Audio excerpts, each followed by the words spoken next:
नमस्कार दोस्तों, स्वागत है आप सभी लोगों का एक बार फिर से हमारे आचार्य जागेंद्र मिश्रा चैनल पर। गाय ने बताया मनुष्य को ये 4 काम अकेले में करना चाहिए। जो ये 4 काम खुले में करते हैं वह गरीब रहते हैं। आज एक फिर नई कहानी, ज्ञान बढ़ाने वाली बातें लेकर हम आपके समक्ष लेकर हाजिर हुए हैं। गौ माता की कहानी। गौ माता ने बताया कि ये 4 काम मनुष्य को हमेशा अकेले में करना चाहिए। ये जो आज की कहानी है, जीवन की कुछ खास सिद्धांतों को बताने वाली कहानी है। इन्हें गौ माता बताती हैं, जो हमारे लिए बहुत ही पूजनीय है। गौ माता समय समय पर इंसान को ऐसे ऐसे संदेश देती है, जो इंसान इनको समझ जाए तो फिर उसका जीवन धन्य हो जाता है। गाय को माता क्यों कहा जाता है? गौ माता में 33 कोटि देवी देवताओं का वास होता है। गौ माता की महिमा अपरंपार है। गौ माता में अनगिनत चमत्कार होते हैं। जो लोग इनको समझ जाते हैं वो अपना भाग्य बदल सकते हैं, अपने नसीब को बदल कर रख सकते हैं। इस कहानी में आप जानेंगे, गौ माता ने बताई है कुछ महत्वपूर्ण बातें। ये बातें हर इंसान के जीवन में कभी न कभी घटित जरूर होती है, और जब ये बातें किसी इंसान के जीवन में घटित होती है तब उस व्यक्ति को संभलने का मौका नहीं मिलता। इतनी खतरनाक ये बातें साबित होती है, इसलिए इन बातों पर गौर करें, इन्हें ध्यान से सुने और अपने जीवन में इन बातों का अमल जरूर करें। सुखी जीवन का सार बताने के लिए ये कहानी है। बताने से पहले आपसे गुजारिश है कि वीडियो को पूरा अवश्य देखें, क्योंकि आधी अधूरी जानकारी हमेशा खतरनाक साबित होते हैं। अधूरे जो ज्ञान होते हैं वो खतरनाक होते हैं। इसलिए वीडियो को पूरा देखें और इसे शेयर भी करें, और चैनल को सब्सक्राइब करके बेल आइकन को जरूर दबा दें।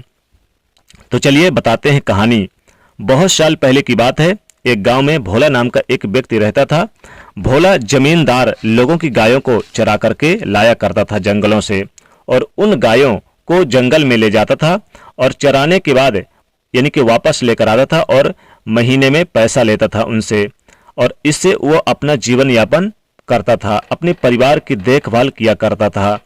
भोला का रोज का यही काम था। थोड़ी गाय अपनी और कुछ गाय जमींदार लोगों की थी। उनको जंगल में चराने ले जाता। बहुत ज्यादा पैसे तो नहीं मिलते, लेकिन जैसे तैसे उसका गुजारा हो जाता था। जिस जंगल में भोला गाय चराने ले जाता, उसी के पास एक पहाड़ था। उस पहाड़ में एक गुफा थी। उस गुफा में एक साधु रहा करते थे। साधु के पास एक ऐसी चमत्कारी गाय थी जो रोज भोला की गाय में शामिल हो जाती, चरती। सभी गायों के साथ चारा पानी खाने के बाद जब भोला शाम के समय अपने यानी कि गायों को घर लेकर जाता, तब रास्ते में वो गाय अलग रास्ता पकड़ लेती और अपने स्थान पर चली जाती थी। जब भोला सुबह के समय गायों को जंगल में चराने लेकर जाता, तब वो गाय कहीं आधे रास्ते में उन गायों में शामिल हो जाती थी। ज्यादा गाय होने के कारण भोला को पता नहीं चलता था। एक दिन भोला जंगल में अपनी गायों को संभाल रहा था। उसने गायों की गिनती की। उसने देखा कि एक गाय उसमें ज्यादा है। भोला ने सोचा कि मुझे जो पैसा मिलते हैं वो 99 गायों के चराने के मिलते हैं, और यहाँ पर गायें गिनते हैं तो 100 आ रही है। भोला शाम को लौटने के बाद जिन लोगों की गाय थी उनके पास गया और उनसे कहने लगा कि मुझे तो पैसे मिलते हैं 99 गायों की, लेकिन मैं जो चरा कर लाता हूँ पूरी 100 गायें। भोला की इस बात को सुनने के बाद सभी जमींदार लोग कहने लगे कि भोला, तुम हिसाब में कच्चे हो। हमने जो गाय तुम्हें चराने के लिए दे रखी है, उन्हीं गायों का पैसा हम तुम्हें देते हैं, न कम न ज्यादा। तब भोला फिर से गायों को गिनती कर ली।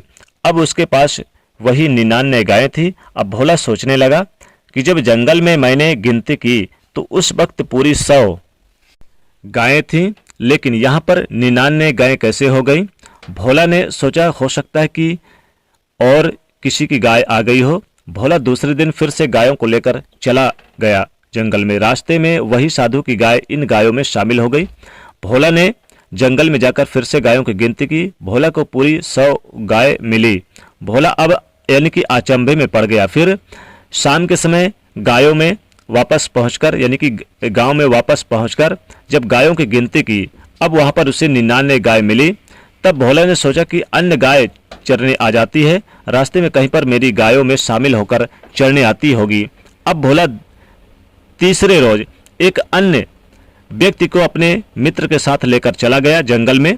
उसने कहा कि शाम के समय तुम सभी गायों को घर वापस लेकर आना, मुझे किसी काम से जाना है, तो मैं गायों को वापस गांव नहीं ले आ पाऊंगा। जब शाम का समय हुआ, भोला थोड़ी दूर पर झाड़ियों में छुपकर बैठ गया। उस दूसरे व्यक्ति के साथ गायों ने घर का रास्ता पकड़ लिया। भोला छुपकर झाड़ियों की आड़ में चलकर गायों पर नजर रख रहा था, पीछे पीछे चल रहा था। जब गायें आधे रास्ते पर आ गई, तब भोला ने देखा कि झुंड में से एक गाय ने अपना रास्ता पकड़ लिया है, वो दूसरी दिशा में जा रही है। भोला चुपचाप उस गाय का पीछा करता चला गया और देखता है, यानी उसने सोचा कि देखे तो सही कि किसकी गाय है। भोला का मित्र उस सभी गायों को लेकर घर चला गया और भोला उस गाय का पीछा करता हुआ एक पहाड़ की गुफा में, यानी जो कुंदरा होती है, वहां पर गया और गाय उसी पहाड़ की गुफा में चली गई। भोला भी उस गाय के पीछे पीछे पहाड़ की गुफा में घुस गया। वहां छुपकर वो उनके पीछे पहाड़ की गुफा में जब घुसा और देखता है और सब कुछ देखने लगा, देखा कि वहां पर एक साधु तपस्या में लीन बैठे थे, वो साधना कर रहे थे। उसके चेहरे पर तेज था। गांव यानी कि गाय वहां पर पहुंचने के बाद खड़ी हो गई। फिर साधु ने अपनी आंखें खोली और उठकर गाय को वहां पर यानी कि बांध दिया और गाय का दूध निकालकर वो अपना भोजन बनाने में व्यस्त हो गए। भोला वहीं छुपकर सब कुछ देख रहा था। थोड़ी देर में गाय ने गोबर किया, वो सोने का गोबर था। साधु ने तुरंत जाकर गाय के गोबर को उठा लिया और अपने धन भंडार में रख दिया। भोला की यह सभी घटना को छुपकर देख रहा था। उसने अपनी आंखों पर विश्वास नहीं हो रहा था। भोला उस गाय के पास चला गया और गाय से बोला कि गाय माता, मैं निर्धन ग्वाला हूँ, दिन भर गायों को यानी कि चराता हूँ, आप भी उसी में से आ जाते हैं, लेकिन गायों को चराने से पर्याप्त धन नहीं मिलता जिससे कि मैं अपने परिवार का अच्छे से लालन पालन भरण पोषण कर सकूं। तब वो गौ माता भोला से कहने लगी कि मैंने तुम्हें देखा है कि तुम गायों को बड़े प्रेम से रखते हो, उन्हें कभी मारते दुदकारते नहीं हो। मैं थोड़ी देर में गोबर करने वाली हूँ, उस गोबर को उठाकर तुम अपने घर ले जाना। तब भोले ने कहा कि गौ माता, गोबर से क्या होगा, 99 गायें मेरे पास होती हैं और वो रोज गोबर करती हैं, गोबर से मैं धनी कैसे बन सकता हूँ। तब गौ माता बोली कि ग्वाले, मैं कोई साधारण नहीं हूँ, मैं एक चमत्कारिक गाय हूँ और मैं जो गोबर देती हूँ वो सोने का होता है, इसे राज में ही रखना, इस बात को तुम अपने तक ही सीमित रखना, किसी और को इस बात को मत बताना। तब भोला ने कहा कि ठीक है गौ माता। थोड़ी देर बाद गौ माता ने गोबर दिया। भोला उस गोबर को उठाकर अपने घर लेकर अब चला गया। घर पर पहुंचकर उसने देखा तो पूरा गोबर सोने का बना हुआ था। अब वो गाय भोला के गायों के साथ मिलकर चरने को आती रोज और वहां दिन में एक बार गोबर किया करती। भोला उस गोबर को उठाकर अपने घर में ले जाता। धीरे धीरे भोला धनी व्यक्ति बन गया, अमीर व्यक्ति बन गया। भोला के घर में यानी अब किसी चीज की कमी नहीं थी। फिर भोले ने सभी गायों को चराना धीरे धीरे बंद कर दिया। अब वो गाय रोज भोला के घर में आती और थोड़ा गोबर देकर चली जाती। भोला एक अमीर आदमी बन चुका था, उसके पास सभी सुख साधन मौजूद थे, लेकिन भोला अपनी पत्नी से उस राज को छुपा नहीं पाया। उसने अपने पत्नी को सारी बात बता डाली, क्योंकि वह दिमाग से भी बहुत भोला था। उसका नाम भोला था और वह दिमाग से और स्वभाव से भी बहुत भोला था। अब जैसे ही उसके पास धन आ गया था तो गौमाता ने जो बात उसको बताई थी कि किसी को बताना नहीं, इस बात को लेकर भोला भूल गया और अपनी घरवाली को उसने सारी बातें बता दी। भोला अमीर बन गया था तो भोला के अड़ोसी पड़ोसी भोला से जलने लगे। वो सोचने लगे कि भोला इतना मंद बुद्धि है फिर भी इतनी तरक्की कैसे कर रहा है। भोला को ऐसा कौन सा खजाना मिल गया है जो इसने गाय चराना भी बंद कर दिया। पहले तो ये गाय चराता था, उससे इसका परिवार का लालन पालन होता था, लेकिन अब तो इसने गायों को चराना भी बंद कर दिया। दिन भर घर पर रहता है, मजे करता है और उसकी दिन दुगनी रात चौगुनी तरक्की कैसे होती जा रही है। कौन सी जादू की छड़ी उसको मिल गई है। भोला के अड़ोसी पड़ोसी यही सोचते, फिर उन्होंने भोला पर नजर रखनी शुरू कर दी, पता करने के लिए इसके पास कि धन आता कहाँ है, क्या इसे कहीं कोई खजाना मिल गया। भोला के अड़ोसी पड़ोसी उस पर दिन रात नजर रखने लगे। जब भोला रोजाना गौमाता की पूजा किया करता था तब लोग उसको देखे करते थे।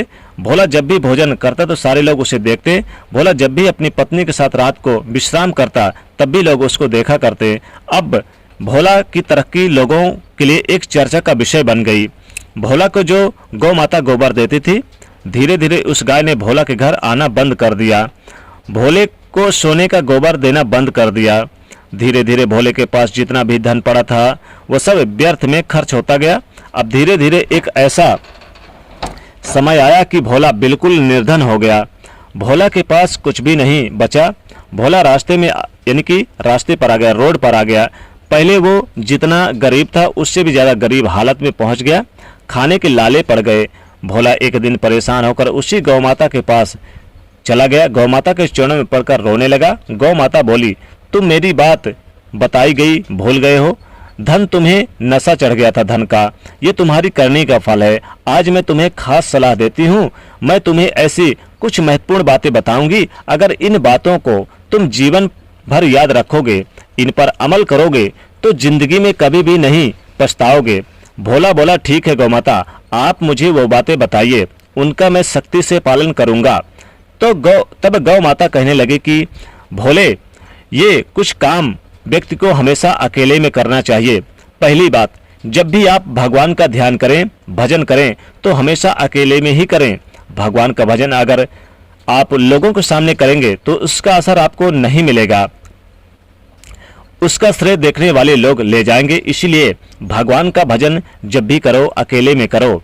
भगवान की अगर आप कोई भी साधना करते हैं, किसी मंत्र को सिद्ध करते हैं, किसी भी प्रकार की आप भक्ति करते हैं तो उसे अकेले में ही करना चाहिए, पर्दे में करना चाहिए। गौ माता आगे कहती हैं कि दूसरी बात गौर से सुनो, भोजन भी हमेशा अकेले में और पर्दे में करना चाहिए।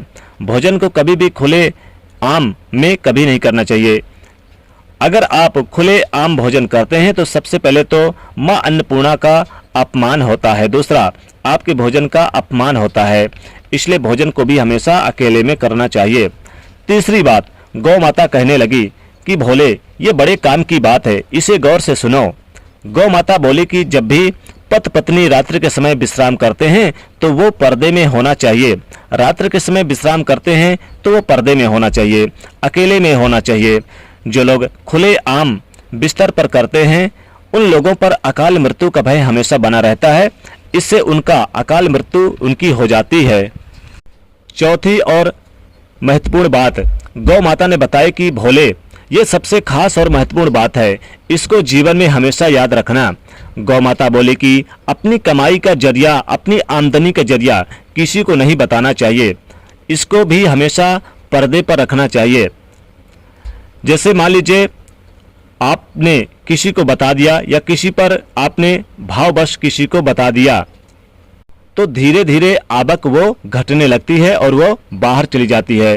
तो इसे अपने सीने में दफन करना चाहिए। अगर आप अपनी कमाई के जरिया, अपनी आमदनी के जरिया अन्य किसी को बताते हैं तो एक दिन ऐसा आएगा कि आपकी कमाई के जरिया खत्म हो जाएगा, आपके हाथ से आपका कमाई का जरिया निकल जाएगा। हो सकता है आपकी कमाई का जरिया पर आप जो भी काम कर रहे हैं उस पर किसी दूसरे व्यक्ति का कब्जा हो जाए। इसलिए अपनी कमाई का जरिया कभी किसी को नहीं बताना चाहिए। गौ माता ने ये महत्वपूर्ण बातें भोला को बताई। भोले ने उन खास बातों पर सख्ती से पालन किया। फिर गौ माता ने अपना गोबर भोला को देना शुरू कर दिया। अब भोला फिर से अच्छे दिन आ गए भोले के। भोला फिर से अमीर बन गया। ये कहानी हमें सीख देती है मेरे प्रिय दोस्तों कि जीवन में हमें कभी भी इन खास बातों को कभी किसी को नहीं बताना चाहिए, इनको हमेशा पर्दे में रखना चाहिए। जो लोग इन बातों को पर्दे में रखते हैं उन लोगों का कभी कोई अहित नहीं कर सकता, अहित नहीं हो सकता, अमंगल नहीं हो सकता। उम्मीद करते हैं आपको ये कहानी पसंद आई होगी। ऐसे ही अच्छी सीख दिलाने वाली ज्ञानवर्धक कहानियाँ सुनने के लिए चैनल को सब्सक्राइब करें, बेल आइकन को प्रेस करें, कमेंट में लिखें जय माता लक्ष्मी।